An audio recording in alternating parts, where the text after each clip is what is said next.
Good morning all student. SBN online platform पे आपका हार्दिक स्वागत है। आज का जो वीडियो है उसमें सॉल्यूशन जो चैप्टर चल रहा है उसके लिए लास्ट वीडियो है। चैप्टर आपका कंप्लीट हो जाएगा। इसके बाद चैप्टर के जो क्वेश्चन आंसर है उसको आप ध्यान से देख लेना और उसमें जो न्यूमेरिकल है उनको आप कर लेना। अगर उसमें कोई दिक्कत हो तो आप कमेंट बॉक्स में लिखकर भेज सकते हो या स्कूल के पर्सनल जो नंबर है उन पे आप व्हाट्सअप कर सकते हो, उसके द्वारा आप उसको समझ सकते हो। लेकिन जितने भी वीडियो या जितने भी चैप्टर आपके लिए डाले जा रहे हैं उनको विशेष रूप से आप ध्यान दे के उनको पढ़ो और उनको बुक साथ में लेकर और उसके नोट्स यदि आप तैयार कर सकते हो तो उसमें आपको काफ़ी सहयोग मिलेगा। अगर फेयर नोट्स नहीं बनाते हो तो रफ नोट्स उसके ज़रूर बनाओ, आप उसको लिखो, वीडियो को एक दो बार देखो ताकि उसमें आपको ज़्यादा से ज़्यादा सहयोग मिले और इन चैप्टरों के अंदर अच्छे मार्क्स आप कर सको। तो आज का अपना वीडियो आगे शुरू करते हैं। उसमें अगला जो टॉपिक है अपने वो है अणुसंख्यक गुणधर्म पढ़ रहे थे अपने। आज अपने पढ़ेंगे असामान्य अणुसंख्यक गुणधर्म। असामान्य अणुसंख्यक गुणधर्म का मतलब क्या होता है कि अपने जो अणुसंख्यक गुणधर्म की बात, तो अणुसंख्यक गुणधर्म की बात करते हैं वो भी असामान्य अणुसंख्यक गुणधर्म। तो असंख्यक जो अणुसंख्यक गुणधर्म है उसमें अपने पढ़ा था कि जो भी विलयन है उसमें अपना विलेय पदार्थ ऐसा होना चाहिए कि जिसके अंदर ना तो संगुणन होता हो ना ही उसके अंदर आयनन होता हो और रावले के नियम की उसके अंदर पालना होती हो। तो वहाँ अपना जो अणुसंख्यक गुणधर्म प्राप्त होता है वो सामान्य होगा। लेकिन जब अपने पास विलेय पदार्थ ऐसा हो जिसका आयनन या संगुणन होता है, जब उसका विलयन बनाया जाता है अपने, तो उस विलयन से या तो उसका आयनन होता हो या उसका संगुणन होता हो, तो उस प्रकार का जो विलयन होगा उस विलयन के जो अणुसंख्यक गुणधर्म की बात करेंगे अपने, उन गुणधर्म में क्या आ जाएगी अपने भिन्नता आ जाती है। या तो गुण का मान, उसका अणुसंख्यक गुणधर्म का मान कम हो जाएगा या उसके अंदर मान जो है वो क्या हो जाता है अपने बढ़ जाता है। तो उसी के बारे में अपने जिक्र करते हैं आज अपने वीडियो के अंदर। तो अणुसंख्यक गुणधर्म जैसे अपने बात करें कि मान लो अपने पास ऐसा कोई विलेय पदार्थ है जिसका आयनन होता हो, जैसे अपने पास NaCl को ले लिया या CaCl2 को ले लिया अपने, या फिर इसके अंदर अपने AlCl3 को ले लिया, या इसके अंदर अपने K4FeCN6 को ले लिया। तो इस प्रकार से ऐसे विलेय पदार्थ अपने अगर लेते हैं तो इन विलेय पदार्थों को जब जल में घोला जाता है तो NaCl एक अपने ले रहे हैं, लेकिन जैसे इसको विलेय में घोला जाएगा तो इसमें एक Na पॉजिटिव और एक इसके अंदर क्या बन जाएगा Cl नेगेटिव, अर्थात इसका पूर्णतः आयनन होगा, इसकी संख्या क्या हो जाएगी 2 हो जाती है। इसी प्रकार से CaCl2 जो है उसके अंदर संख्या अपने 3 हो जाती है। AlCl3 है उसके अंदर संख्या अपने 4 हो जाती है। K4FeCN6 है उसके अंदर अपने संख्या 5 हो जाती है। तो ऐसे विलेय पदार्थ का यदि अपने विलयन बनाते हैं तो यहाँ पे ये आयनों के अंदर टूट जाते हैं और आयनों में टूटने के कारण यहाँ पे अणु संख्या जो है अपने इसके अंदर क्या हो जाएगी अपने बढ़ जाती है। तो ऐसा होने से क्या होगा, विलेय पदार्थ का जो विलयन का अणुसंख्यक गुणधर्म है वो सामान्य से भिन्न आता है। अपने सामान्य विलयन की अगर बात करें तो उससे क्या होगा भिन्न आता है। तो अपने को पता है कि जो अपना अणुसंख्यक गुणधर्म है, क्योंकि जितने भी अपने अणुसंख्यक गुणधर्म पढ़े हैं उसमें ये पढ़ा है अपने, जैसे मान लो डेल P की बात कर रहे हैं या फिर अपने पाई की बात कर रहे हैं, तो वो क्या होते हैं अपने अणुभार के व्युत्क्रमानुपाती होते हैं। जो भी अणुसंख्यक गुणधर्म की बात कर रहे थे अपने, प्रासरण दाब है या हिमांक अवनमन है या क्वथनांक उन्नयन है या वाष्पदाब अपेक्षिक अवनमन है, उनमें क्या हो रहा था, ये जो चीज़ है वो अपने क्या आती है, अणुभार के व्युत्क्रमानुपाती आती है। तो यहाँ पे अपने जो मान हैं 2, 3, 4, 5, तो इनको जब अपने क्या करेंगे, इनका जब विलयन बनाते हैं तो अणु संख्यक गुणधर्म का मान जो है वो 1/2, 1/3, 1/4, 1/5 व्युत्क्रमानुपाती है, अर्थात अणु संख्यक गुणधर्म के मान में क्या आ जाएगी, अपने कमी आ जाती है। तो इस प्रकार से अगर आयनन हो रहा है तो उसके अंदर अपने क्या आएगी, अणु संख्यक गुणधर्म के मान में कमी आ जाती है। दूसरा अपने इसके अंदर बात करें, यदि अणु जो है उनका संगुणन होता है, संगुणन का मतलब होता है कि दो अणुओं का आपस में जुड़ना। तो संगुणन के लिए अपने जैसे एसिटिक एसिड का विलयन बना रहे हैं अपने, तो एसिटिक एसिड के लिए क्या होता है कि इसमें दो अणु आपस में द्विलक का निर्माण करते हैं, जैसे CH3 COOH, इसी प्रकार से COOH CH3। तो यहाँ इसका क्या बन रहा है, ये द्विलक बन रहा है। तो द्विलक बन रहा है, इसका मतलब यहाँ पे जो अणु संख्या गुणधर्म है उसका मान क्या होगा, अपने बढ़ जाता है या 2 गुना जो है वो हो जाता है, क्योंकि अणुओं की संख्या के अंदर क्या आ रही है, यहाँ पे कमी आ रही है। 2 अणु से क्या बन रहे हैं, अपने 1 अणु का निर्माण हो रहा है यहाँ पे। ठीक है, तो ये अपना क्या होता है, असामान्य अणु संख्या गुणधर्म होता है। सामान्य डेफिनेशन अपने कि जो भी विलेय पदार्थ है जिनका आयनन हो या फिर जिनका संगुणन होता है, तो उनके लिए अणु संख्या गुणधर्म का मान जो है वो अपने क्या होता है, या तो उसमें वृद्धि हो जाती है या उसके अंदर कमी हो जाती है, जिसे अपने क्या कहते हैं, असामान्य अणु संख्या गुणधर्म जो है वो कहा जाता है। अब इसको एक्सप्लेन करने के लिए वान 't हॉफ ने एक वान 't हॉफ गुणांक के बारे में बताया था। तो उसके लिए अपने कह सकते हैं कि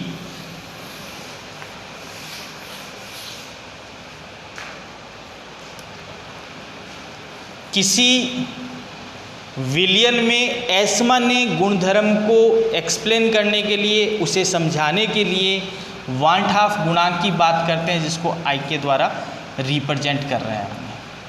वान 't हॉफ गुणांक बराबर क्या होता है, अपने प्रेक्षित अणु संख्यक गुणधर्म डिवाइड बाय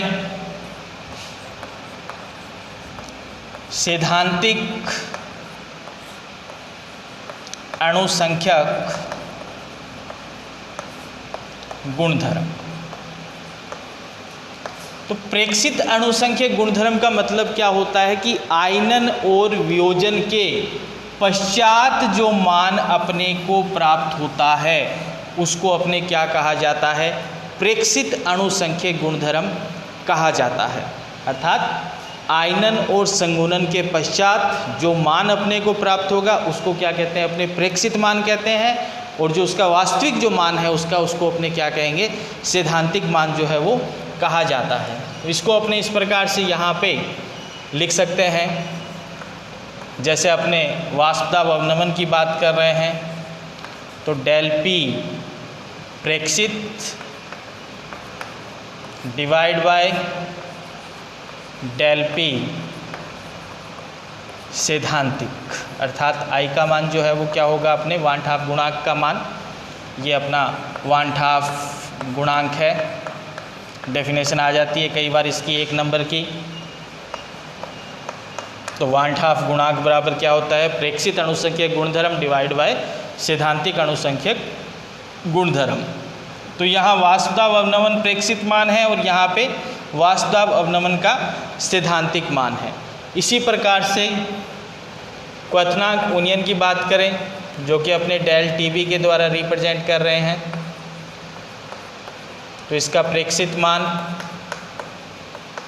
और इसका सैद्धांतिक मान। इसी प्रकार से हिमांक अवनमन की बात करें अपने, या प्रासरण दाब की बात करें, तो ये भी ऊपर वाला जो है वो प्रेक्षित मान हो जाएगा और ये जो मान है वो क्या हो जाएगा, अपने सैद्धांतिक मान हो जाता है। तो इस प्रकार से अपने अणुसंख्यक गुणधर्म को क्या कर सकते हैं, डेफिनेट कर सकते हैं। ये जो अपने मान हैं उनके मान को अपने डिवाइड करके बता सकते हैं। अब इसके बाद अपने यहाँ पे करते हैं कि वान हाफ गुणांक के मान के आधार पे यदि वान हाफ गुणांक का मान 1 है तो इसका मतलब अपना अणुसंख्यक गुणधर्म जो प्राप्त होता है वो सामान्य अणुसंख्यक गुणधर्म प्राप्त होता है, उसमें ना तो आयनन होगा ना ही उसके अंदर संगुणन जो है वो होता है। लेकिन यदि वान हाफ गुणांक ग्रेटर देन 1 हो जाए तो इसका मतलब है कि जो इसके अंदर विलेय पदार्थ है उनका आयनन हो रहा है। अगर वान हाफ गुणांक का मान 1 से ज़्यादा होता है इसका मतलब क्या होगा, जो विलेय पदार्थ है उसमें क्या हो रहा है, अपने आयनन हो रहा है। और यदि वान हाफ गुणांक का मान अपने लेस देन 1 हो जाता है तो इसका मतलब जो भी अपने विलेय पदार्थ है उसका यहाँ पे क्या हो रहा है, संगुणन हो रहा है। तो इस प्रकार से वान हाफ गुणांक के 3 मानों की अपने बात करते हैं। यदि इसका 1 मान है तो विलेय पदार्थ का ना तो आयनन होता है और ना ही विलेय पदार्थ का संगुणन होता है।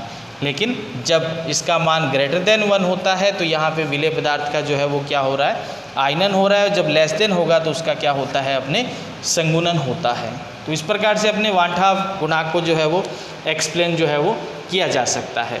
अब जो अपने मान जो पढ़े थे अपने, चाहे वो वास्तव अवनमन का हो या फिर अपने इसकी बात करें जो क्वथनांक उन्नयन का है या फिर अपने हिमांक अवनमन का है या प्रासरण दाब का है, तो इन मानों के अंदर यदि असमान्यता पाई जाती है तो उसको अपने एक्सप्लेन कर सकते हैं यहाँ पे इस प्रकार से कि जैसे अपने मान यहाँ पे वान हाफ गुणांक की बात कर रहे हैं तो जो अपने वास्तव अवनमन था वो क्या था, PA0 minus PA divide by PA0 equal to XB, ये सामान्य मान था। यदि इसको अपने वान हाफ गुणांक से इंटू कर देते हैं तो ये मान जो है वो अपने क्या हो जाएगा, असामान्य अणुसंख्यक गुणधर्म के मान को रिप्रेजेंट करेगा यहाँ पे। इसी प्रकार से जो डेल TB का मान था जो अपने किसके बराबर था, यहाँ पे XB के बराबर, उसको XB, इसी प्रकार से डेल TF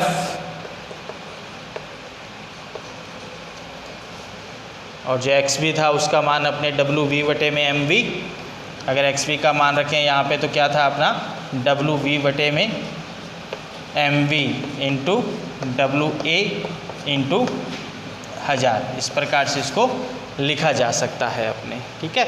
इसी प्रकार से अपने पाई इजिकल टू क्या था, CRT, इसको क्या लिख सकते हैं अपने ICRT।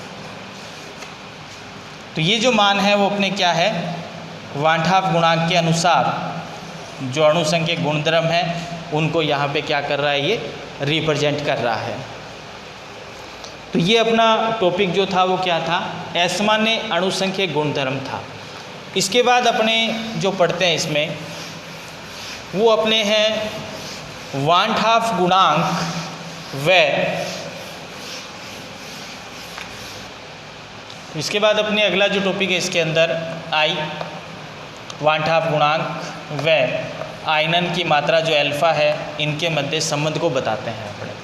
तो अपने किसी भी विलयन की बात करते हैं, जब अपने विलेय पदार्थ को विलायक में डाला जाता है तो एक अभिक्रिया लिख रहे हैं अपने A इजिकल टू B। तो जब अपने इसके प्रारंभ की बात कर रहे हैं अपने, प्रारंभ में अर्थात जब अपने विलेय पदार्थ का आयनन नहीं होता है उस कंडीशन के अंदर अपने इसकी मात्रा क्या है, विलेय पदार्थ की 1 होगी और यहाँ जो है वो आयनन अपने 0 माना जाता है। तो प्रारंभ में मोलों की संख्या की बात करें, प्रारंभ में मोलों की संख्या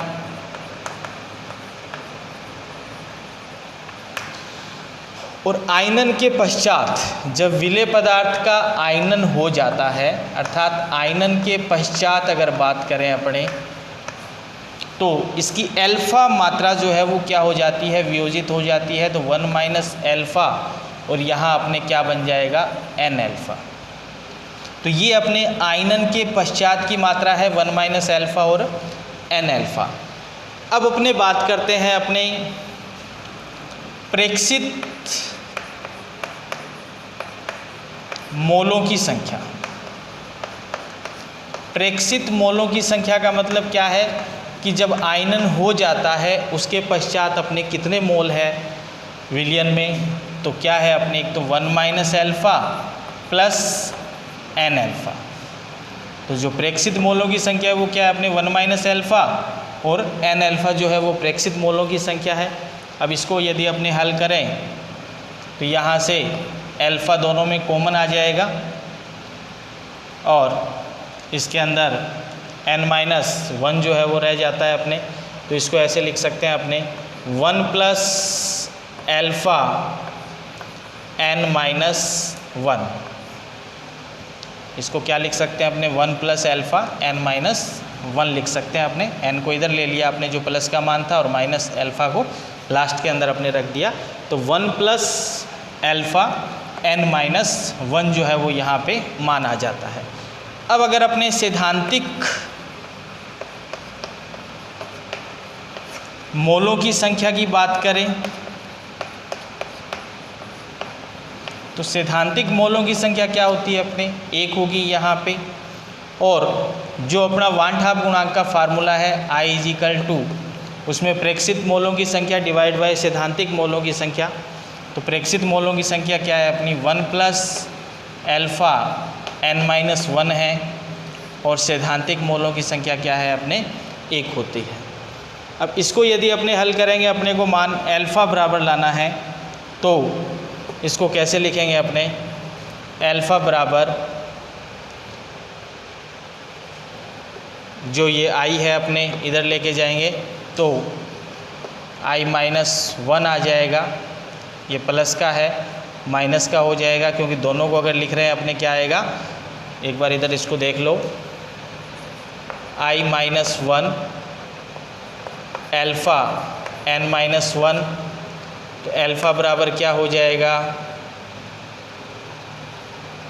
अल्फ़ा बराबर क्या हो जाएगा वांट हाफ माइनस 1 बटे में n माइनस 1 आ जाता है। तो इसको यहाँ लिख देंगे अपने I माइनस 1 और n माइनस 1। तो ये जो मान है वो किसका आ जाएगा अल्फ़ा अर्थात आयनन की मात्रा और जो वांट हाफ गुणांक है उसके मध्य रिलेशन को अपने ये समीकरण जो है वो रिप्रेजेंट कर रही है। तो इसके लिए एक बार दोबारा थोड़ा सा प्रारंभ में मोलों की संख्या 1 और 0 है। आयनन के पश्चात जो अल्फ़ा मात्रा वियोजित होती है वो 1 माइनस अल्फ़ा, यहाँ जो है वो मात्रा क्या हो जाएगी अपने n अल्फ़ा हो जाती है। प्रेक्षित मोलों की संख्या इन दोनों को जोड़ देंगे अपने 1 minus alpha plus n alpha और सैद्धांतिक मोलों की संख्या 1 होती है। इसको इस प्रकार से 1 प्लस अल्फ़ा n माइनस 1 लिख सकते हैं और वांट हाफ गुणांक बराबर 1 प्लस अल्फ़ा n माइनस 1 लिख सकते हैं अपने और अल्फ़ा बराबर क्या लिख सकते हैं वांट हाफ गुणांक माइनस 1 और n माइनस 1 के रूप में इसको लिख सकते हैं। तो ये अपने जो रिलेशन था वो किसके मध्य था अपने वांट हाफ गुणांक और जो आयनन की मात्रा है उसके मध्य रिलेशन है। अब दूसरा जो रिलेशन अपने पढ़ेंगे वांट हाफ गुणांक और संगुणन के मध्य पढ़ते हैं। तो लास्ट जो अपना टॉपिक है इस चैप्टर का वांट हाफ गुणांक तथा संगुणन की मात्रा अल्फ़ा में संबंध की बात करते हैं। इससे पहले वाला जो टॉपिक था अपना वो वांट हाफ गुणांक I और आयनन की मात्रा के अंदर अपने संबंध की बात की थी। तो यहाँ इन दोनों में से न्यूमेरिकल कई बार पूछा जाता है। अब इसकी जब अपने बात करते हैं तो अपने मानते हैं माना कि विलेय पदार्थ में जो विलेय पदार्थ है उसके n अणु संगुणित होते हैं। एक अणु का निर्माण करते हैं। जैसे अपने एसिटिक एसिड का पढ़ा था, दो अणु मिलकर आपस में क्या कर रहे थे एक अणु का निर्माण कर रहे थे। उसी प्रकार से अपने मानते हैं यहाँ पे कि n जो अणुओं की संख्या है वो आपस में संगुणित होकर क्या करती है एक अणु का निर्माण करती है। तो इसके लिए अपने अगर प्रारंभ में बात करते हैं जिस समय अपने विलेय पदार्थ को विलायक के अंदर डाला जाता है तो यहाँ पे मान लेते हैं अपने n ए है और an जो इसकी संगुणित संख्या होगी। प्रारंभिक संख्या में ये 1 है इसका मान और यहाँ पे 0 है। जब संगुणन हो जाता है अर्थात संगुणन के पश्चात की बात करें अपने, तो संगुणन के पश्चात क्या होगा, 1 माइनस एल्फ़ा अर्थात जितने अणुओं का संगुणन हो गया। अब जब संगुणन होता है तो उसमें तो अपने n अल्फ़ा कर रहे थे, यहाँ कम हो रही है संख्या, अल्फ़ा डिवाइड बाय n कर देते हैं अपने, ठीक है।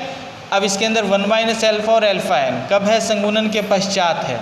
तो प्रेक्षित मोलों की संख्या की अगर अपने बात करें, प्रेक्षित मोलों की संख्या,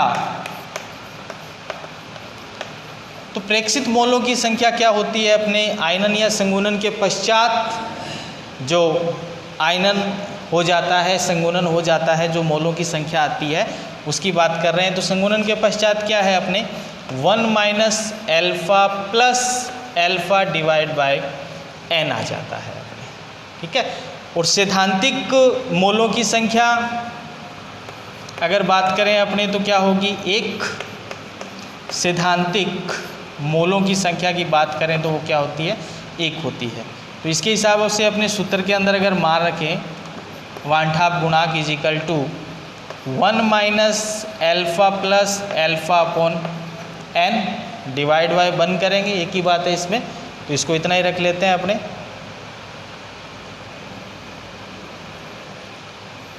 तो इसके अंदर 1 minus alpha plus alpha divide by n, तो n यहाँ पे अगर लेके अपने करेंगे n को तो क्या आ जाएगा, इसका 1 का n आ जाता है यहाँ पे, माइनस एल्फ़ा से n का इंटू n अल्फ़ा और प्लस एल्फ़ा।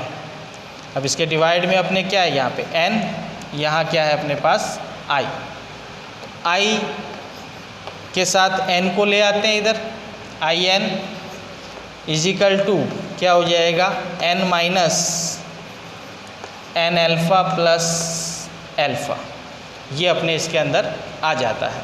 अब इस n को इधर ले आए अपने, तो आई n माइनस n हो जाएगा ये, और उसको अपने क्या कर लेते हैं यहाँ पे एल्फ़ा माइनस n अल्फ़ा कर लें। अगर इसको एल्फ़ा माइनस n अल्फ़ा, तो यहाँ अगर कॉमन अगर अपने अल्फ़ा लेते हैं तो क्या आ जाएगा, 1 माइनस n इसके अंदर आ जाता है। यहाँ जो मान है वो क्या आ जाएगा, 1 माइनस n आ जाता है इसके अंदर। अपने को अल्फ़ा बराबर निकालना है तो अल्फ़ा बराबर क्या होगा अपने पास, इसमें n कॉमन आ जाएगा, n कॉमन आ जाएगा तो क्या आ जाएगा i माइनस 1, तो n i minus 1 divide by क्या आ जाएगा अपने 1 माइनस n आ जाता है। तो ये जो फार्मूला है वो किसका आ जाएगा अपने, संगुणन जब हो रहा है उस समय वान हाफ गुणांक और संगुणन की मात्रा अल्फ़ा है उसके मध्य रिलेशन जो है वो अपने आ जाता है। क्या रिलेशन आएगा, अल्फ़ा बराबर n i माइनस 1 और 1 माइनस n जो है वो अपने आ जाता है। तो इस प्रकार से ये चैप्टर का अपने लास्ट टॉपिक था और इनसे संबंधित न्यूमेरिकल एग्ज़ाम के अंदर पूछे जाते हैं या डायरेक्ट क्वेश्चन आ जाता है कि वान हाफ गुणांक तथा संगुणन की मात्रा अल्फ़ा में संबंध बताइए, या वान हाफ गुणांक तथा आयनन की मात्रा के अंदर रिलेशन बताइए, या फिर मुख्य रूप से इसके अंदर जो प्रश्न पूछा जाता है इस चैप्टर के अंदर से वो आदर्श विलयन है या अनादर्श विलयन है या स्थिर क्वांथी मिश्रण से पूछा जाता है, या फिर इसके अंदर जो अपने अणुसंख्यक गुणधर्म की बात कर रहे थे तो उन अणुसंख्यक गुणधर्म से न्यूमेरिकल को कई बार पूछा जाता है और कई बार सीधी डेफिनेशन आ जाती है एग्ज़ाम के अंदर। तो इसमें अगर कोई समस्या हो चैप्टर के अंदर तो आप कमेंट बॉक्स में जाकर उसके ऊपर कमेंट कर सकते हैं या फिर व्हाट्सअप कर सकते हैं। धन्यवाद।